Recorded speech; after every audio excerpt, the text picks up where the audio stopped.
تلك حدود الله ومن يطع الله ورسوله يدخله جنات تجري من تحتها الأنهار خالدين فيها وذلك الفوز العظيم۔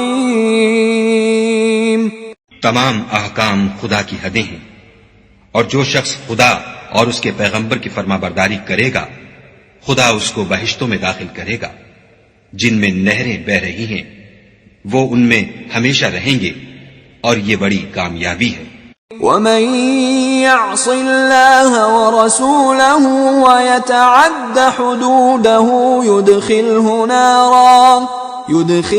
نارا خالدا فيها وله عذاب مهين۔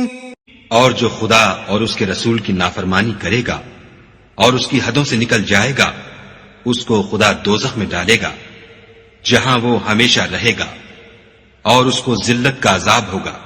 واللاتی یأتین الفاحشة من نسائکم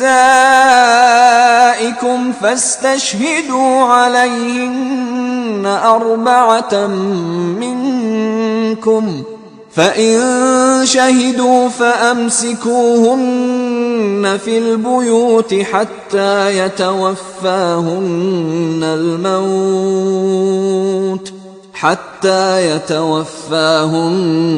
الْمَوْتُ أَوْ يَجْعَلَ اللَّهُ لَهُنَّ سَبِيلًا۔ مسلمانوں، تمہاری عورتوں میں جو بدکاری کا ارتکاب کر بیٹھیں ان پر اپنے لوگوں میں سے 4 شخصوں کی شہادت لو۔ اگر وہ ان کی بدکاری کی گواہی دیں تو ان عورتوں کو گھروں میں بند رکھو یہاں تک کہ موت ان کا کام تمام کر دے یا خدا ان کے لیے کوئی اور سبیل پیدا کرے۔ واللذان يأتيانها منكم فآذوهما فإن تابا وأصلحا فأعرضوا عنهما ان اللہ کان توابا رحیما۔ اور جو 2 مرد تم میں سے بدکاری کریں تو ان کو ایذا دو، پھر اگر وہ توبہ کر لیں اور نیکوکار ہو جائیں تو ان کا پیچھا چھوڑ دو، بے شک خدا توبہ قبول کرنے والا اور مہربان ہے۔ انما التوبة على الله للذين يعملون السوء بجهالة ثم يتوبون من قريب فأولئك يتوب الله عليهم وكان الله عليما حكيما۔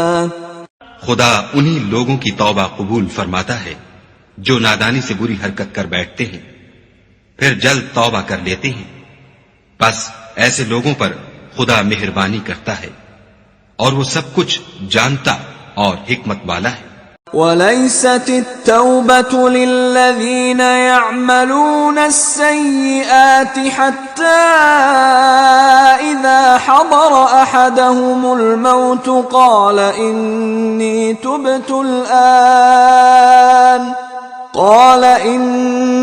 تُبْتُ الْآنَ وَلَا الَّذِينَ يَمُوتُونَ وَهُمْ كُفَّارٌ اولئک اعتدنا لهم عذابا علیما۔ اور ایسے لوگوں کی توبہ قبول نہیں ہوتی جو ساری عمر برے کام کرتے رہیں یہاں تک کہ جب ان میں سے کسی کی موت آ موجود ہو تو اس وقت کہنے لگے کہ اب میں توبہ کرتا ہوں، اور نہ ان کی توبہ قبول ہوتی ہے جو کفر کی حالت میں مرے۔ ایسے لوگوں کے لیے ہم نے عذاب علیم تیار کر رکھا ہے۔